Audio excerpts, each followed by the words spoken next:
রক্ত দিয়ে অর্জন করা স্বাধীনতা দিল্লির কাছে বিক্রি করা হবে না, সবকিছু দিয়ে দেশকে রক্ষা করা হবে। আগরতলা অভিমুখে লং মার্চ কর্মসূচিতে এমন হুঁশিয়ারি দিয়েছেন বিএনপি নেতা রুহুল কবির রিজভী।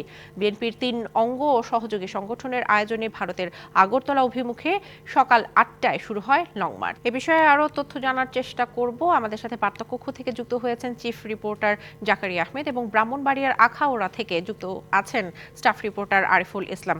প্রথমে চলে যাব বার্তা কক্ষে জাকারিয়ার কাছে। জাকারিয়া, দুঃখিত, আমরা চলে যাব আখাউড়াতে। সেখানে আছেন আমাদের সহকর্মী আরিফুল ইসলাম। আরিফ, আপনি তো লং মার্চের সাথেই ছিলেন, এই লং মার্চের নেতাকর্মীদের অংশগ্রহণ কেমন ছিল জানাবেন, পাশাপাশি জানাবেন লং মার্চ শেষে নেতাকর্মীরা কি বলেছেন।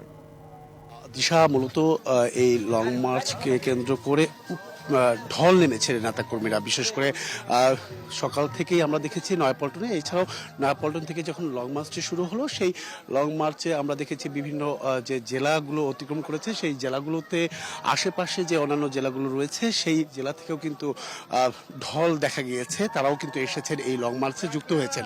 আরেকটি বিষয় জানিয়ে রাখি যে এই এত পরিমাণ নেতাকর্মী হয়েছে যে আসলে অনেকেই কিন্তু সেই যে আগরতলা প্রতিবাদে বা আগরতলা অভিমুখী যে আখাউড়া, সেই আখাউড়ার যে সমাপনী অনুষ্ঠান সেখানে কিন্তু উপস্থিত হতে পারেনি। বিশেষ করে আশেপাশে যে জেলাগুলো রয়েছে সেই জেলাগুলো থেকে নেতাকর্মীরা সেখানে উপস্থিত হয়েছেন, কিন্তু দূর দূরান্ত থেকে যারা এসেছেন তারা কিন্তু ঘটনাস্থলে বা সমাবেশস্থলে পৌঁছাতে পারেনি। এই বিষয়গুলো কিন্তু আমরা লক্ষ্য করেছি। এছাড়াও আমরা দেখেছি যে নেতাকর্মীদের এত ঢল এখানে যে আসলে অনেকেই গাড়ি রেখে তারা কিন্তু পায়ে হেঁটে সেই গন্তব্যে পৌঁছানোর চেষ্টা করেছেন, তারপরেও কিন্তু শেষ মুহূর্তে তারা সেখানে উপস্থিত হতে পারেনি। তবে আরেকটি বিষয় দেখেছি যে অনেকেই, আমি নিজেও সেটা করেছি, যেটা হলো যে প্রায় 5 কিলোমিটার সড়ক কিন্তু একদম গাড়ি দিয়ে যানজট লেগে থাকে, তার কারণে অনেকেই গাড়ি থেকে নেমে এসেছে। আমি নিজে স্বয়ং 2 কিলোমিটার হেঁটে এসেছি, তারপরেও কিন্তু সেই গন্তব্যে পৌঁছাতে পারিনি। তার মানে বুঝতে হবে যে আসলে নেতাকর্মীদের ঢলটা কেমন ছিল। আর নেতাকর্মীদের প্রত্যাশা বা নেতাকর্মীদের একটাই বক্তব্য, সেটা হচ্ছে যে আজকের যে এই লং মার্চ, সেই লং মার্চের প্রতিবাদ হিসেবে তারা দেখছেন, কারণ ভারতের আগ্রাসন থেকে উদ্ধার হওয়া, এর পাশাপাশি আরেকটি যে বিষয় জাতীয় পতাকা অবমাননা এবং কি হাই কমিশনের যে হামলা, সেই হামলা প্রতিবাদের মূল অংশটা কিন্তু এই আজকের লং মার্চ। আর এই লং মার্চে যে নেতাকর্মীদের উপস্থিতিটা, সেটা আসলে দেখার মতো ছিল। দিশা, বিস্তারিত জানানোর জন্য এবার আমরা চলে যাব বার্তা কক্ষে। সেখানে আছেন আমাদের আরেক সহকর্মী জাকারিয়া। জাকারিয়া, এই লং মার্চের মাধ্যমে আসলে ভারতকে কি বার্তা দিল বিএনপি এবং তার সহযোগী সংগঠনগুলো, এবং তাদের আজকের কর্মসূচির ফলাফল কি হতে পারে? দিশা, আমাদের সহকর্মী আরিফ একেবারে আখাউড়া থেকে জানালেন যে নেতাকর্মীদের যে সরব উপস্থিতি এই লং মার্চের মধ্য দিয়ে বাংলাদেশের বিরুদ্ধে ভারতের যে আগ্রাসন কিংবা ভারতীয় গণমাধ্যমে যে ধরনের অপপ্রচার কিংবা অপতথ্য ছড়ানো হচ্ছে, তারই প্রতিবাদ হিসেবে বিএনপির যে 3টি অঙ্গ এবং সহযোগী সংগঠন তাদের লং মার্চের যে সাড়া নেতাকর্মীরা দিয়েছে, সেটি আমরা আরিফের কাছ থেকে শুনলাম।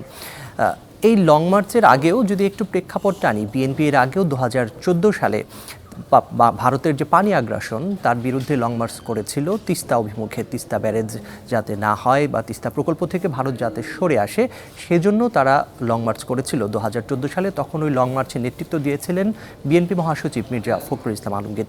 এবং এরও আগে যদি আমরা দেখি যে ভারতের এই পানি আগ্রাসনের বিরুদ্ধে 1976 সালে লং মার্চ ফারাক্কা অভিমুখে লং মার্চ করেছিলেন মৌলানা ভাসানী, যেটি দিল্লির শাসকদের যে মসনদ সেটিতেও নাড়া দিয়েছিল। কিন্তু এই লং মার্চগুলোর প্রেক্ষাপটে যদিও সারা জাগিয়েছিল, কিন্তু ভারত কিন্তু তাদের প্রকল্প থেকে সরে আসেনি।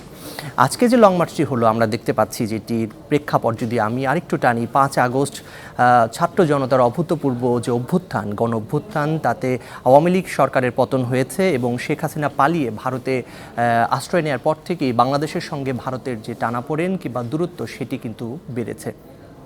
তো এই বরফ গলানোর কিছু আমরা দেখতে পেয়েছি, প্রচেষ্টাও দেখতে পেয়েছি। বিশেষ করে গত 10 তারিখে আমরা যেটি দেখলাম যে ভারতের গত 2 দিন আগে আমরা দেখলাম ভারতের পররাষ্ট্র সচিব বাংলাদেশে এসেছিলেন, বাংলাদেশের পররাষ্ট্র সচিবের সঙ্গে তিনি বৈঠক করেছেন এবং বাংলাদেশকে নিয়ে যে ধরনের অপপ্রচার কিংবা অপতথ্য ভারতীয় বেশ কিছু গণমাধ্যমে চলছে, বিশেষ করে যদি আমি একটু উল্লেখ করতে চাই, রিপাবলিক বাংলা নামে একটি গণমাধ্যমে, সেখানে সাংবাদিক নামধারী ময়ূখ রঞ্জন ঘোষ তিনি বলেছেন কিভাবে যে বাংলাদেশ থাকবে না বাংলাদেশ, এই ধরনের একটি স্বাধীন সার্বভৌম দেশ থাকবে না, এই ধরনের কথা অন্য একটি দেশের গণমাধ্যমে প্রচারিত হয়, তার বিরুদ্ধে আজকে বিএনপির 3টি সহযোগী এবং অঙ্গ সংগঠনের পক্ষ থেকে বার্তা দেওয়া হলো যাতে প্রতিবেশী দেশের সঙ্গে প্রতিবেশী সুলভ আচরণ করা হয় এবং বাংলাদেশ এবং ভারতের যে সম্পর্ক সেটি যেন পারস্পরিক সমতা, ন্যায্যতা এবং সাম্যের ভিত্তিতে হয়, সেই ধরনের বার্তাই কিন্তু নেতাকর্মীরা আজকে তুলে ধরেছেন।